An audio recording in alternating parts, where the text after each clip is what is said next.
Bueno, hola. Bienvenidos a la nueva era. Hoy es 9 de noviembre de 2024 y estamos a la vera del Barranco de Jagua en el Tablero. Y vamos a hablar aquí con... Yo me llamo Felipe, soy de aquí, natural del Tablero. Y vamos a hablar con el amigo David. Sí, yo soy David, natural de Güímar, un poquito más para el sur. Ah, pues vale. Pero tenemos bastantes cosas en común porque... Hombre, actualmente ya sí hay menos relación con Güímar, pero el Tablero en su época, en los tiempos del hambre, tuvo bastante relación con Güímar. De hecho, eran muy comunes los traslados, ya no de gente que iba a trabajar a las Sorribas, pero también en tiempos del hambre a buscar batatas a Güímar. Correcto, eso me decía, más o menos de qué época estás hablando más o menos. Hombre, a mí me lo contaba mi tía Figenia, que murió hace 3 años, con 107 años, y ella se fue a trabajar de cría a las Sorribas. Y luego me contaba los cuentos de las brujas, que le contaba a su padre de las brujas cuando iban a buscar las batatas a Güímar y los encuentros que tenían con las brujas de Güímar y con las que se encontraban a lo largo del camino. Cierto, Güímar tiene bastante tradición de leyendas, historias relacionadas con la brujería. O sea que no me extraña nada. Y sí, había oído de la relación con el Tablero. De hecho, mi padre, que ahora cumple 81, bueno, ya los cumplió. Pues sí me comentaba que de pequeño venía y lo traían. Y mi abuelo venía desde el Lomo de Mena, que es Agache, también en el municipio de Güímar, con una bicicleta y 2 sacos de papas, uno a cada lado, increíble, con la bicicleta a venderlas por aquí, con papas. Y batatas también, pero la batata más bien se daba en Güímar, no en Agache. En Agache se daba menos, pero en la zona de Güímar sí se dio bien siempre la batata. Sí, era más eso, era zona de batata. Y Güímar tenía fama de brujas, y aquí la zona alta del Tablero también, que se llama el Cascajal, también tenía fama de brujas. De hecho, se decía brujas, las del Cascajal. Y tenía bastante, y hay bastantes leyendas de brujas. De hecho, hace poco hicimos un cuentacuentos y yo conté unas narraciones que me había dejado Fena.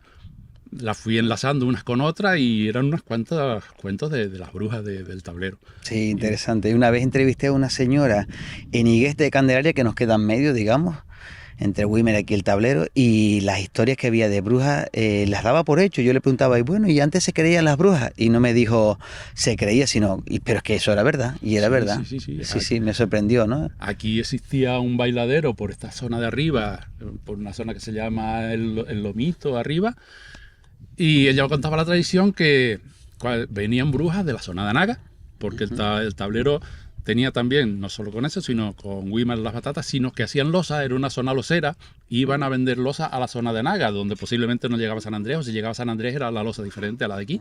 Y entonces se conocían, y cuando eran los bailes de las brujas, se llamaban desde arriba, desde el barranco, llamaban a las que venían lejos, y Fena decía que decían, ¿cuántas van?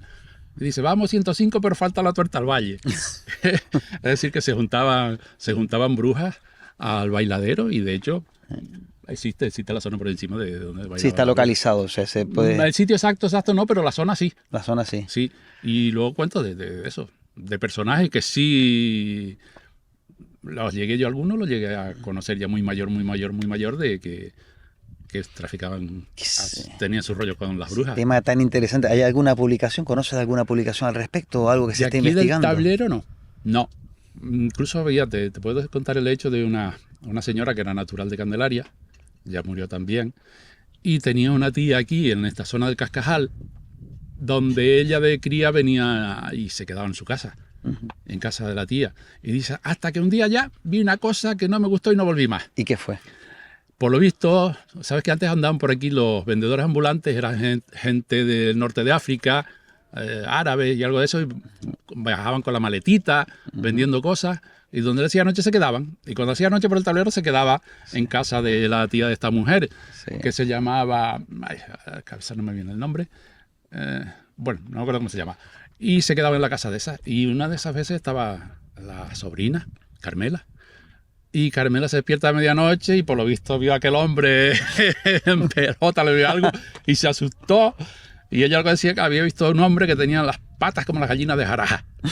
Joder, y no sé qué gallinas son esas, Carmela, gallinas de Jaraja, Carmela, no sé qué gallinas son. Sí, esas que no tienen gallo. Al final descubrimos que eran gallinas de granja. Ah, Carmela, no y cabía. no volvió a casa de la tía y la tía tenía cantidad, perdió herencia y perdió todo, pero ella no volvió a casa de la tía por lo que había visto. Dice El que había susto que visto se llevó. el susto que se llevó, que vería que el pobre hombre igual terminando una faena Claro, claro, posiblemente. y se asustó. Y con esa señora mayor también hablaba, me contaba mi tía, ya no esta, sino una tía que todavía vive, hermana de mi madre, que de pequeñas iban a la casa y esta mujer se sentaba en los pollitos que habían al lado de las ventanas y con el bastón les marcaba el ritmo en el suelo y les cantaba el gorgojo y las chiquillas bailaban el gorgojo. Ah, qué Mi bueno. tía dice, ya no se acuerda la pobre porque ahora tiene Alzheimer, pero ella sí nos cantaba y nos cantaba el gorgojo. Dice, bueno, nosotros de chica, aquella con el bastón golpeaba sobre las tablas del suelo y nos cantaba el gorgojo y nosotros Que he oído bailábamos. decir que De precisamente chiquillas ese bailábamos el canto del gorgojo, el baile del gorgojo, gorgojito, que también le Sí. dicen, está relacionado con la Con brujería. la brujería. Y precisamente esta mujer era la de las patas de gallo, la tía era la que les contaba para Casi que nada. les tocaba con el bastón para que bailaran el gorgojo. Y tú, Felipe, que eres de aquí, has notado, me imagino, ¿no? El cambio en lo que has vivido. ¿Tú has notado el cambio aquí en el tablero? Mucho, sobre todo el cambio social. El cambio en la sociedad. Cuando antes organizabas cualquier cosa en el tablero era todo el pueblo. Nosotros seguimos llamando tablero pueblo. Santa Cruz dirá que es un barrio, para nosotros es el pueblo. Se unía todo el pueblo para cualquier actividad que hubiera que hacer. Cualquier actividad cultural, de fiestas. Ahora no. Ahora ya cada uno por su aire. Las actividades culturales cuesta mucho sacarlas adelante. También, antes había menos comunicación, aunque estamos cerca de Santa Cruz y la Laguna, pero vamos, dependías de una guagua para ir y volver, no perdías el tiempo en la guagua, sino te organizabas cosas aquí. Ahora sí, en el aspecto social ha cambiado mucho, se ha perdido bastante identidad, que es lo más que nos fastidia. ¿Y cuál puede ser el motivo? O sea, por un lado dijiste la comunicación. Ahora mismo, a haber más comunicación, de alguna manera la gente sale y entra más del pueblo. Ya no hace las cosas en el pueblo, ¿no? Sale del pueblo, tiene todo cerca, ya te digo, estás a 10 minutos de Santa Cruz y a 10 minutos de la Laguna. La verdad que sí. Y vas a cualquier actividad y haces las actividades aquí. Y hay una cosa que yo llevo denunciando ya hace años, que es la deslocalización de los críos y los jóvenes. Tiene un colegio grandísimo ahí detrás, pero en cuanto los pibes terminan primaria se los llevan de aquí. Viene una guagua, los recoge a las 8 de la mañana, los suelta a las tantas de la tarde, pero se los lleva lejos. Eso es clave. Yo que me dedico al mundo de la educación, que soy profesor de secundaria, lo noto un montón. Los chicos cuando hacen primero en un sitio está bien, pero la adolescencia marca mucho. En todos los sentidos de la vida, ¿no? Pero es la que más te arraiga. Entonces la adolescencia, hacerla en otro lugar, también a la gente la hace bastante más desarraigada, por decirlo así, más, podríamos decir, globalista, ¿no? Y las identidades del pueblo, pues ya no las vive tanto, porque tiene amigos en la Laguna, pues la fiesta que va es la del Cristo. O si tiene amigos en Santa Cruz, los carnavales, que está muy bien, pero también al mismo tiempo se desvinculan más con el pueblo. Yo creo que eso influye. Sí, bastante. Y ya te digo, nosotros veníamos caminando a la escuela, íbamos caminando, por el camino hablábamos, conocíamos gente, cuando salíamos de la escuela jugábamos. Estos barrancos nosotros los conocíamos de crío, que no sé si por ignorancia o porque éramos más ágiles que los pibes de ahora, pero nosotros saltábamos por todo esto como baifos, de ir y jugábamos. Yo los conozco desde cuando éramos críos, desde caminar por todo esto, conocíamos las cuevas, los nombres de las cuevas. Ahora los pibes llegan, se meten a la casa, encienden el ordenador o la tablet y no se comunican, no salen, no tienen contacto con el cambio del mundo rural es tremendo, ¿no? Antiguamente hasta los padres tenían que llamarnos, vengan para adentro, o nos silbaban, vengan para adentro.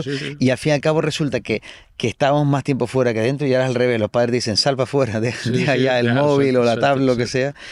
Y hay una diferencia tremenda. El tablero siempre se llamó, o sea, quiero decir, el nombre del tablero, ¿sabes el origen del nombre? ¿Por qué se llama el tablero? Tenemos un amigo que es historiador y geógrafo y el tío así nos lo ha aclarado, Marcos. Nos ha aclarado que el tablero, porque la zona donde se sitúa el pueblo es un tablero atablada.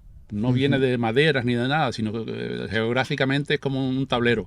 Porque está entre dos barrancos, es una zona llana, pendiente entre los dos barrancos, y de ahí viene lo del tablero. El nombre original de esto yo creo que es el nombre que tiene el barranco, aunque existe también por allá, por Santa Cruz. Este es el barranco de Jagua. Han querido llamar otros nombres, pero este es el barranco de Jagua. Sí. Y nosotros siempre hemos conocido Barranco de Jagua, Montaña de Jagua. Sí. Y con unas zonas arqueológicas totalmente abandonadas, ahí se puede hacer lo que les dé la gana, romper, destrozar. Qué mal. Y es tan importante la zona como que una de las principales momias que hay en el arqueológico, que ahora mismo la tienen ya en un depositada porque la tuvieron muchos tiempos puesta en el arqueológico viejo, y se deterioró mucho, pero era de las mejores momias que había, además estudiada por Luis Diego Cuscoy. Apareció aquí debajo. Abriendo el canal apareció, se hubo un derrumbe, apareció la momia, y tuvo la oportunidad de ese hombre de venir y estudiar el levantamiento de la momia y todo eso, por eso está muy bien documentada. No es de esas que se encuentran y porque estaba por ahí, no. Vino él, la documentó y hizo el levantamiento. Y sí, la época de Diego Cuscoy, que estamos hablando de la primera mitad del siglo XX, ¿verdad? O sea, no hace ni siquiera 100 años, por eso está, ¿verdad?, bien documentada. Sí. Y luego también tengo entendido, cuando nombraste a Marcos Reyes Díaz, que es el de apellido, efectivamente tiene abajo, en la zona del parque que estaba abajo, ya incluso le llamaron Guadamojete, tengo entendido, ¿verdad? La zona de abajo del barranco es el barranco de Guadamojete, la playa era Guadamojete, y antes comentaba con Irene y eso de que por aquí el camino que ahora mismo está medio entollado por aquí, que es el antiguo camino que iba de Machado, para salir de Machado hacia esta zona tenías que venir por aquí, no estaba la carretera, que se comunicaba la laguna de Santa Cruz. Este es el antiguo camino que pisó Amaro Pargo cuando venía para ir a su casa, que estaba allá en Machado. Pues Guadamojete, nosotros de críos, lo que ahora llaman Rada Sur, lo hemos llamado toda la vida el puertito. Era la zona, el puertito de Guadamojete. Era la zona donde se supone Amaro Pargo, más gente por ahí, y fondeaban sus barcos, que era la zona que le daba cerca, claro, de arriba de la casa Machado, que domina plenamente toda esa zona. Qué importante es tener ese conocimiento del entorno. Lo que pasa es que, claro, estamos viviendo una época complicada para eso, ¿no? Los cambios sociales y el equilibrio entre tradición y modernidad. Es lo que parece que cuesta, y no sé si coincides conmigo, pero parece que aquí en las islas cuesta más, porque a mí me da envidia países como Japón, ¿no?, que es muy avanzado, lo más avanzado del mundo, pero tiene un respeto tremendo a sus tradiciones, tanto religiosas, musicales, de vestimenta, y la verdad que da un poco de envidia. Sí, pero yo creo que aquí en ese aspecto hizo mucho daño la sesión femenina, la época del franquismo. Sí, unificaron un folclore, y yo no soy entendido de la materia, pero por lo que tal, a mí yo no soy de... Unificaron el folclore todo de una isla que tenía una diversidad de folclore diferente, y todo se unificó en la folía, las malagueñas y las isas.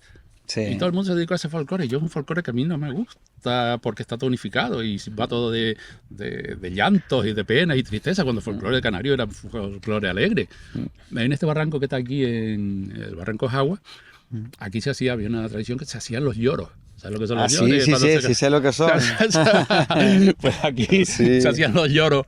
Cuando se iba a casar alguien, venían a decirle al novio: ¡ah, fulanito, que tu novia estuvo con fulanito! Siempre desde el anonimato, porque eso no estaba bien visto. Claro, te llamaban a la Guardia Civil, pero sí. En el Hierro me contaron una vez preguntando, bueno, la investigación que llevé yo sobre el uso del lenguaje silbado allí, y un señor, 103 años tenía entonces, don José Antonio, que vivía en el hoyo del barrio, que es ahí cerca del Mocanal, municipio de Valverde, decía que ellos le llamaban el margareo, pero es lo mismo. Él me decía por la noche, iban allí, tocaban los bucios, se gritaban cosas sobre estos recién casados, que podía ser por cualquier cosa, incluso hasta por haber hecho algún mal, algún robo, alguna cosa, y claro, estos terminaban llamando a la policía, a la Guardia Civil, y él me comentó que hasta con el silbo se avisaba de: oye, que ya viene la Guardia Civil por aquí, ¡bum! Y se iban por el otro lado a esconderse. Lo hacían en plan festejo, lo hacían en una fiesta. Digo, eso es como plano folclórico. Y también te podía decir el plano folclórico que para que veas la diferencia que hay en algunos sitios. Hace unos cuantos años, pues ya cerca de 15 años, además organizado por Marcos Reyes, como tú dices, y nosotros colaboramos con él.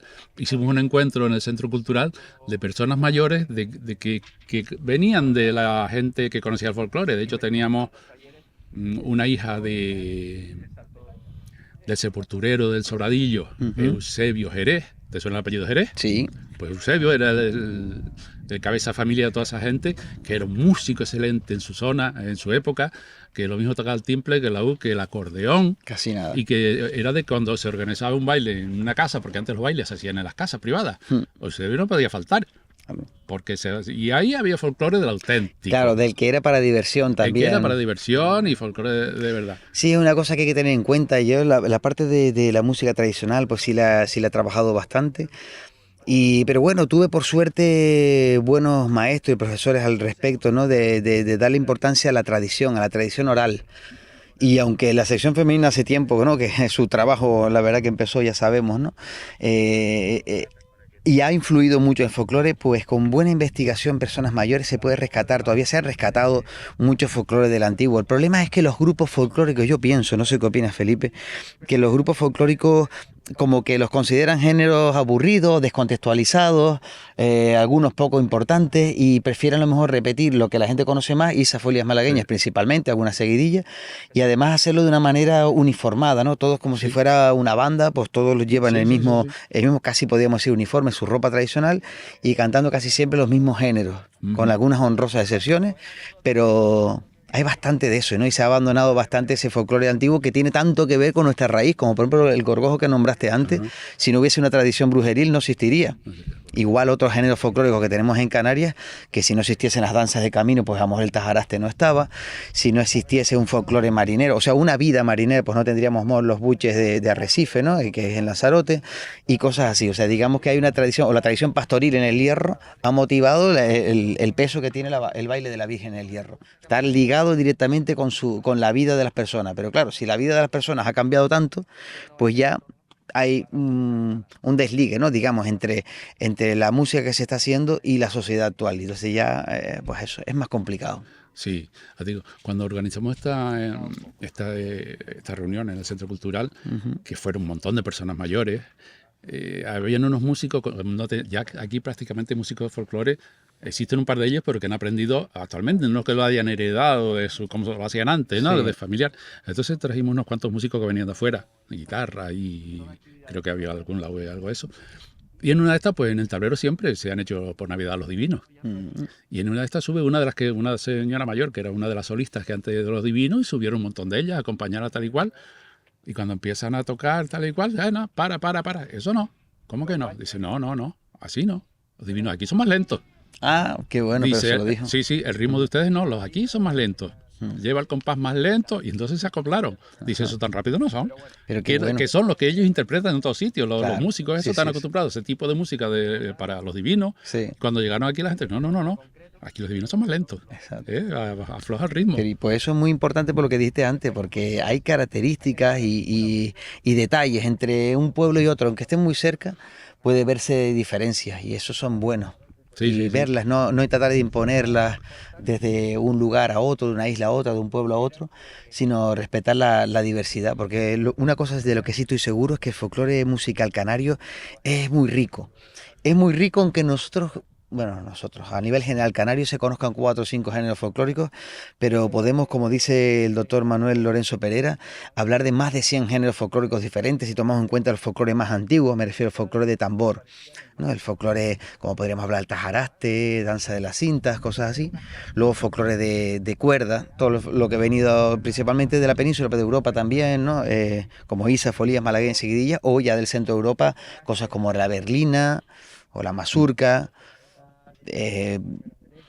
Todos estos valses que han llegado, otros valses también, el pasacatre, y luego tenemos un folclore relativamente reciente, que podemos hablar de migración, como decía él, al folclore que es de nuestros viajes a América, de nuestros antepasados que tanto fueron y que han llegado aquí géneros como el punto cubano, las habaneras y todo eso. Punto cubano, que en Cuba, para encontrar a alguien que cante punto cubano, tienes que caminar mucho. Sí. Lo he disfrutado un par de veces y fui una vez con un conocido que es médico y le gusta mucho el folclore, ahora mismo está en La Palma, y donde quiera que iba, tú sabes, en Cuba, desde que te sientan en algún sitio te aparecen músicos. Cierto. A tocarte, te sientas a comer y te aparecen los músicos. Y él decía, punto cubano, y nadie le sabía tocar el punto cubano. No, al final encontró a alguien en un hotel, en un sitio apartado, y creo que donde se conserva un poco es en el norte no, en lo que ellos llaman el oriente. El oriente no, el occidente. Donde en Pinar del Río, eso creo que yo no lo oí, en lo que estuve, yo he estado allá, yo no he ido punto cubano allá. Es decir, lo conservan más los palmeros. Sí, es muy probable, porque esto es un género folclórico de ida y vuelta. La importancia del mundo de la décima para los canarios siempre ha sido grande. La décima, bueno, en su momento nació incluso en la península y el que la definió, que se llamaba Vicente Espinel, por eso se llama la décima espinela, fue el que definió 10 versos de 8 sílabas cada uno y con una estructura de rima determinada, ¿no? y eso se metió en la poesía, digamos, culta, pero luego en Canarias arraigó incluso en el pueblo, y la gente que las improvisa me parece unas máquinas tremendos, porque lo complicado que es ya incluso hacerlas lentamente con un bolígrafo y un papel. Sin embargo, improvisar me parece maravilloso. Sin embargo, arraigó bastante y se usaba. Y cuando esa migración de Canarios a América, donde también había arraigado, pues precisamente también por la colonización española, pues ahí viene el tema de las décimas de punto cubano, que allá parece ser que le dicen punto guajiro, ¿no? El punto de los campesinos. Al campesino. Y recuerdo, porque yo tengo familia allí viviendo en Cuba, de personas comentarme que dicen, no, pero eso es algo de los isleños, de los canarios, como que era algo de los canarios. Sin embargo, en la música se nota la influencia Sí, cubana. sí, hombre. Y cuando llega aquí el punto cubano, que además si le Punto- decimos punto cubano es Ajá. evidente, Punto cubano. se empieza a cantar de esa manera, pues vemos que hay como influencias de allá para acá, de aquí para allá y de allá para acá. Y al final tenemos un género folclórico que podríamos decir que es de ambas orillas, ¿no? Sí, aquí me has dicho que conoces a Marcos Reyes, Sí. y sabe el trabajo que él hizo sobre el baile de cinta, la danza de la cinta. Aquí en el tablero existió y se perdió. Ajá. Porque me lo contaba también, yo hablaba mucho con las personas mayores, Sí. me lo contaba Delia ya murió hace unos años, con 90 y pico largo también. Dice, yo recuerdo que estaban ensayando, no sé para qué fiesta, la cinta, dice, el tambor lo tocaba Nazario Rosa, la familia sigue viviendo aquí. Dice, y estaban ensayando cuando apareció alguien diciendo que Isabel no sé qué se había tirado a la aljibe y se ahogó. Dice, me acuerdo precisamente por eso, porque estaban ellos ensayando el tambor y tal, cuando llegaba alguien a decir que Isabel se había ahogado en el aljibe. Es tremendo. Y eso es una nota que tenemos de que sí existió, Sí existió la danza de la cinta. danza de las cintas en el tablero. Sí, que curioso, se mantiene en Güímar, cogida con pinza, porque parece que se mantuvo mejor en el Escobonal, aunque sea municipio de Güímar. En Fania se ha recuperado también. Aquí se mantuvo en el Sobradillo hasta hace poco, hasta hace muy poco en el Sobradillo. No Tremendo, se ve que sí tuvo bastante arraigo el tema de las danzas de las cintas en todo el sureste que estamos. Sí. Pues, tremendo. Es que esto yo creo que, volvemos a nombrar a Marcos, que esto lo denomina él la comarca de los Enetos. Tenemos una idiosincrasia bastante parecida, de la zona de Llano del Moro, Sobradillos, llegando hasta Barrancondo. Ya Barrancondo para allá, yo creo que la Cuesta de las Tablas hace frontera. Sí, de pero alguna la gente de manera. Barrancondo y nosotros compartimos Igual muchos que el otro nombres lado de del plantas. valle, el otro lado del Sí. valle, la ladera de Güímar, aunque Agache sigue perteneciendo a Güímar, las diferencias son claras. De hecho, mi familia procede de Agache, aunque yo me crié en Güímar, ¿no? Y lo notamos muchísimo. El Sí. peso de la lucha canaria, por ejemplo, hasta la forma de hablar, Sí. se conserva, por ejemplo, en gente de mi edad y poco mayores, en Agache y en Fasnia, que está al lado. Por ejemplo, la pronunciación de la L, para decir caballero, por ejemplo, Sí. mientras que en Güímar ya no, y de Pero varias eso es la generaciones. gente joven. Sí. Yo pronuncio la L perfectamente, mis hermanas mayores, sin embargo, mi hermana, la que me sigue, ya no la pronuncia. Es curioso. En el caso Y de mi nosotros familia, todos, mi familia, parecido. todos Mi padre pronunciamos. la hace siempre, según me cuenta, yo también la hacía de pequeño, más bien por imitación a mis padres. Se me perdió, aunque soy capaz de pronunciarla porque la hacía de pequeño. Hay gente que si no la ha hecho nunca, después no le sale esa pronunciación, ¿no? Y yo veo la división porque, por ejemplo, mi padre con ciertos años lo hace, sus hermanos también, ¿de acuerdo? Pero siendo en Agache, la gente de 40 para abajo no la hace tampoco ya. Es increíble. Como en una generación desaparece, por ejemplo, un caso como ese, pero luego otras tradiciones musicales, por ejemplo, lo que estaba hablando de la lucha canaria, cómo perdió peso en el Valle de Güímar, es tremendo. En los años, yo de ese mundillo sí vengo porque mi padre fue luchador, ¿no? De lucha canaria de ahí de Agache, concretamente, y se vivía aquello, vamos, tremendo. Y yo creo que por aquí también, además tenemos por aquí cerca la media montaña famosa, la luchada de la media montaña, aquí cerca, ¿verdad? Abajo, por debajo de Barrancondo. Ahí parece que ganó además un guimarero, Sí. Cartaya le decían. Aquí se perdió también la lucha. Habían equipos de lucha canaria en el tablero, se perdió. Y el colegio tenía un terreno de lucha. No sé qué han hecho con él, no asomado, porque tenían un proyecto de eliminar el terreno de lucha, ponerle no sé qué. Digo, por Dios, si ahora no se usa, algún día abrirán la mente y lo usarán. ¿Por qué van a ponerle? No sé qué, no he pasado por el colegio, no sé lo que han hecho con ellos. Pero aquí estaba el pollo del Cascajal, el pollo del tablero, que además luchaban en Santa Cruz. Vidal, Vidal era el pollo del tablero que luchaba en el Santa Cruz, eso, y el hijo siguió luchando también de joven, ahora no sé a qué se dedica. Y había equipos de lucha. Sí. ¿Qué era lo que había antes de llegar el fútbol y todo eso? Sí, exactamente. Además era un deporte obviamente barato, pero era la manera también de los jóvenes de conocerse unos a otros. Bueno, y también de pelearse, porque recuerdo, mi padre me contaba las peleas que sufrió. Él venía del Escobonal hacia Fasnia, ¿no? Está el club de lucha del Escobonal, se llama Belbenchomo, y luchaba en Fasnia contra el Brisas del Teide. Y bueno, le iba bien normalmente al hombre, pero bueno, alguna vez lo esperaba en el barranco de Erques, que es el que hace frontera, y me dijo que una vez le tiraron pencas, casi nada. Sí, eso se hacía aquí, coño. En eso coincidimos, eso se hacía aquí, pero se hacía a la gente que venía a los bailes. Ah, sí. Cuando terminaban los bailes...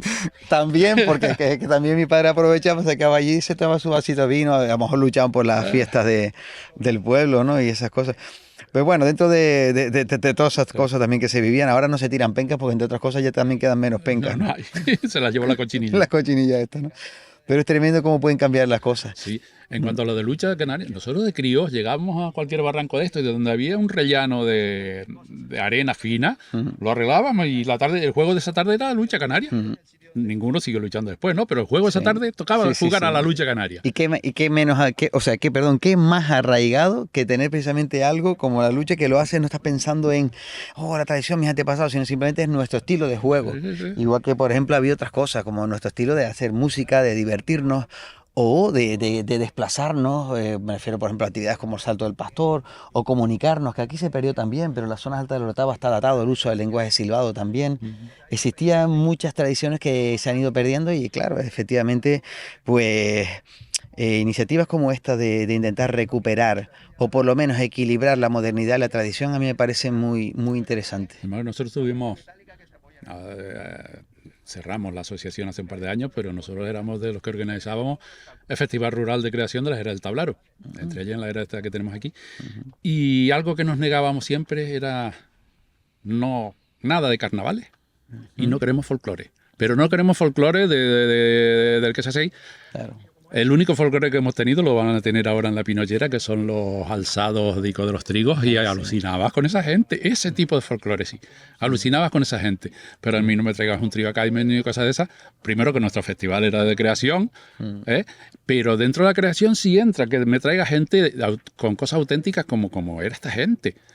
Donde no van por lo clásico de eso, de Isabel malagueña, sino ellos hacen el folclore que han heredado de su tierra. Digo, folclore como este, el que quiera venir a las eras. Pero folclore de folías y malagueñas, digo, de eso hay así. Puedes ver eso lo tienes en cualquier sitio. Festival, eso lo puedes ver en cualquier sitio. Háblame un poquito más de ese festival que organizaban ustedes, me pareció muy interesante. ¿Qué cosas hacían? Hombre, la intención que teníamos era que la gente del tablero y gente que viniera de afuera pudiera participar y ver actividades que normalmente no ven, porque se hacen en el centro de Santa Cruz. No se hacen en ninguno de los pueblos o barrios de los alrededores, porque aquí lo que te regalan son que si se hace yoga, que si hace 2 tonterías de manualidades y que patatín patatán. Entonces nosotros intentamos acercar, no llevar a la gente abajo, sino que toda la cultura viniese a las eras. Y abarcábamos pues prácticamente todos los campos dentro de la cultura que puede haber, desde música contemporánea, rock, música clásica, danza contemporánea, lectura de texto, teatros, proyecciones, todo lo que pudiéramos abarcar que entrar ahí, y dentro de nuestras posibilidades lo hacíamos, utilizábamos las eras.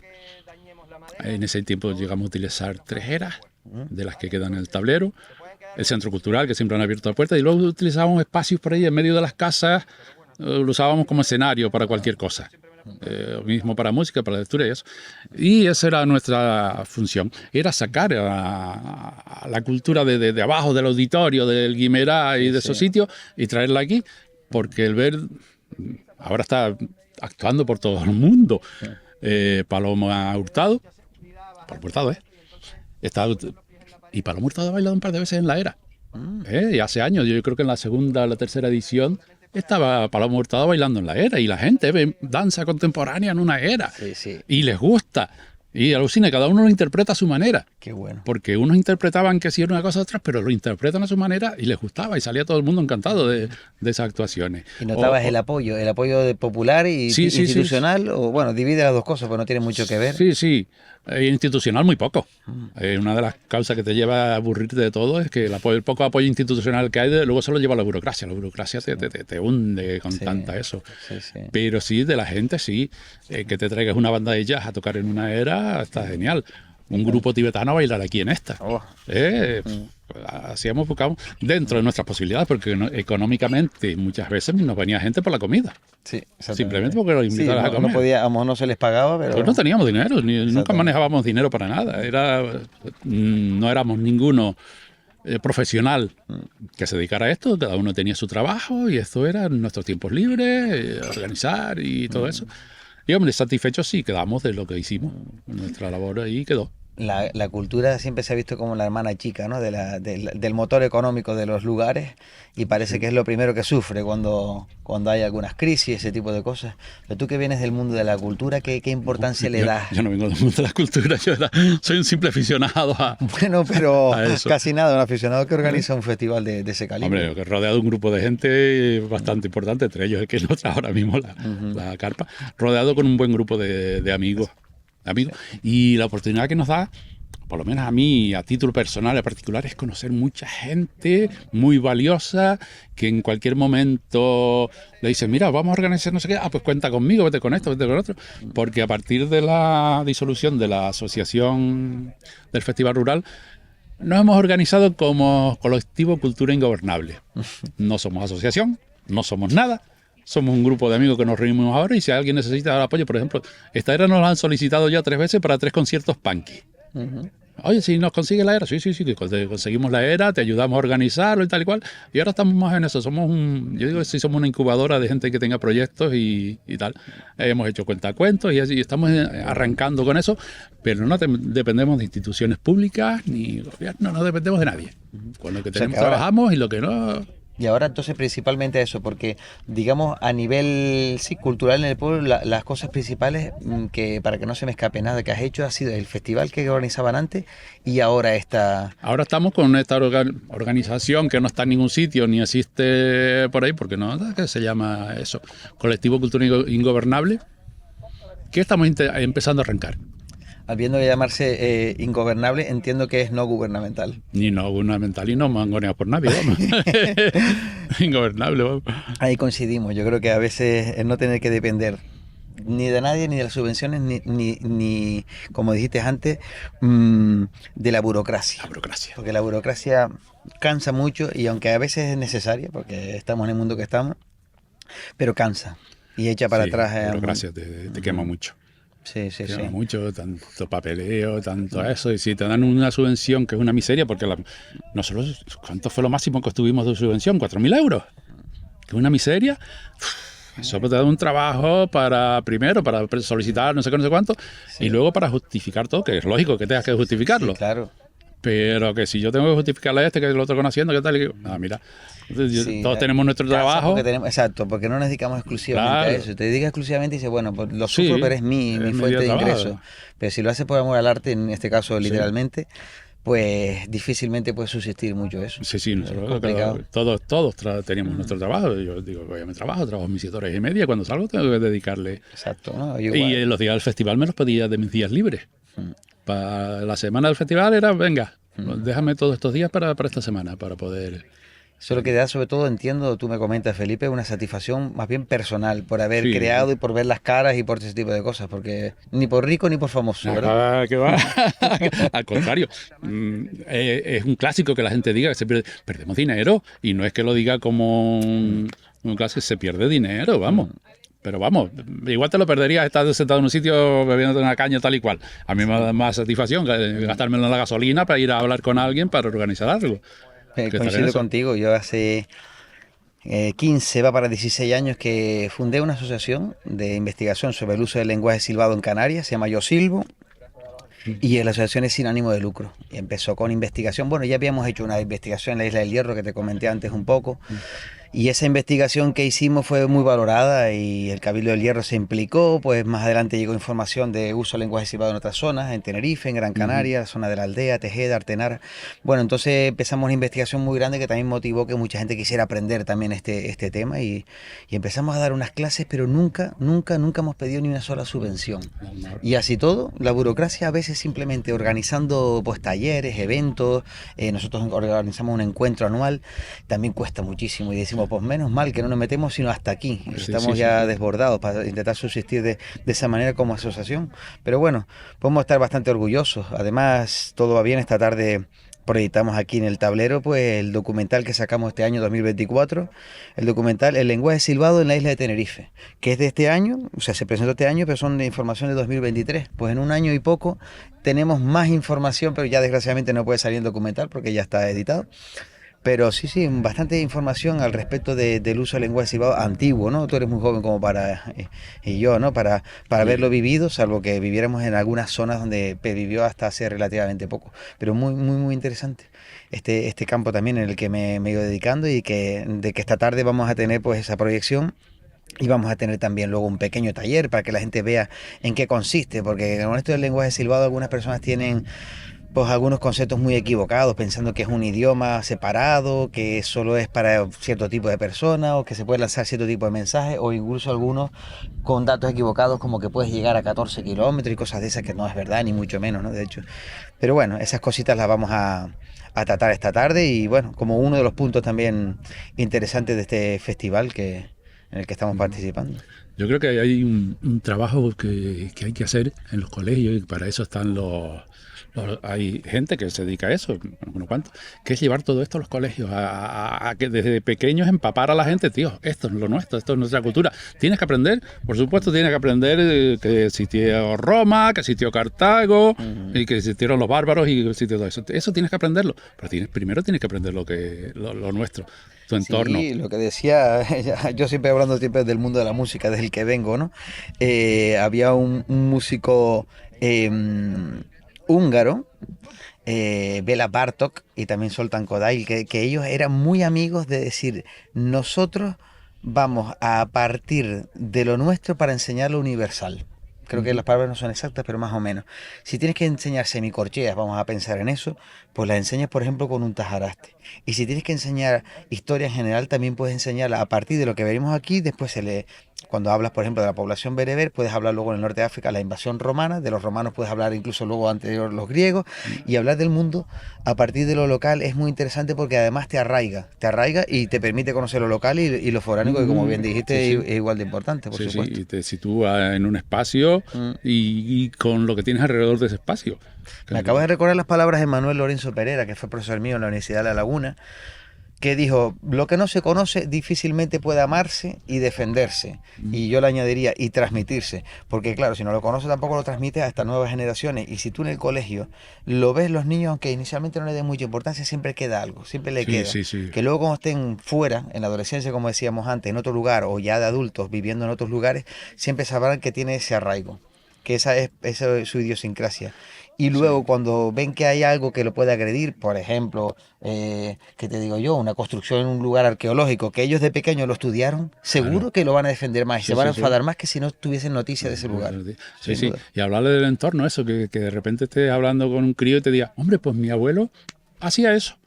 Hmm. Pues eso tienes tú que seguir haciéndolo. No, no es algo que te estemos diciendo ahora que empiece a hacerlo. Es que solo sigue tu abuelo. Tienes que continuarlo. Exacto. Que así no se pierde. Muchas personas, muchos chicos no saben lo que hacían sus abuelos. Y no voy a llamar a los chicos porque yo mismo pasé una vez un ridículo muy grande haciendo una entrevista de silbo precisamente en Afur. Un señor me estaba hablando, no, pues él jugaba al palo, ¿no? Juego del palo, tal, tal. Y me dijo, bueno, esto se ve más en el norte, porque en el sur, y digo, verdad, en el sur de Tenerife no se ve, yo soy de Guima y nada. Y dice, ah, pues de Guima había uno muy bueno. Y digo, ah, sí, digo, qué raro. Dice, no, pero eso es muy antiguo, no lo conocería. Y digo, ¿cómo se llama? Dice, Fermín Díaz. Y me quedé pensando, digo, como mi bisabuelo. Era mi bisabuelo. Y yo no sabía que había sido buen jugador de palo. De palo. Y cuando le pregunto a mi padre, dice, claro, famoso de esto y de esto. Mm. Entonces, el desarraigo, y eso que es bisabuelo, pero a veces con los propios abuelos, los chicos y nosotros no sabemos hasta qué punto sabían de esto o conocían, por ejemplo, hasta de cómo cultivar, cuándo cultivar ¿Cómo ciertos se va? cultivos. Yo Sí. soy un verdadero ignorante de la agricultura. Poco he ido aprendiendo, pero yo soy más bien un agricultor sobrevenido. Pero es increíble lo que todavía mi padre me da lecciones. Coge la guataca, dice, los surcos en 2 minutos. Y yo Sí. puedo estar ahí media hora y me quedan torcidos. Sí. Pero es curioso, ¿verdad? ¿No? Yo también vengo de familia de agricultores. Ujú. Mi padre sí, en sus ratos libres era agricultor, mi madre sí se dedicaba plenamente a la agricultura y luego vendía en el mercado. Y a Sí. mí me encanta la tierra, a mí estar en la tierra y hacer surco y hacer eso, y yo lo que conozco lo conozco de ellos y de mis abuelos. De Claro. agricultura, hombre, hay cosas que he ido innovando, Por ejemplo, si tengo que sembrar algo, pues ya le pongo un goteo para sembrar las 4 matas de habichuela, que es lo que siembro, o 2 calabacines, ya le pongo un goteo, ya no estoy con eso. Pero sé cómo se siembran, sé las fechas por ello. Cómo se siembra una papa, si es partida, si no es partida, si es partida, cómo le pone ahora le pongo, antes se le ponía estiércol, nitrofoca, ahora le pongo compost, eso, cómo se le echa, si es corrido, si no es corrido. Todo eso pero ese es el equilibrio, Felipe, lo que estamos hablando de entre modernidad y tradición. O sea que muy bien, en el sentido de que vienes de una tradición, pero también eres capaz de vivir en el siglo XXI. Joder, si me pones los conciertos de Punky aquí, yo no me meto dentro porque me tumban bailando, pero yo me los gozo fuera, me encanta.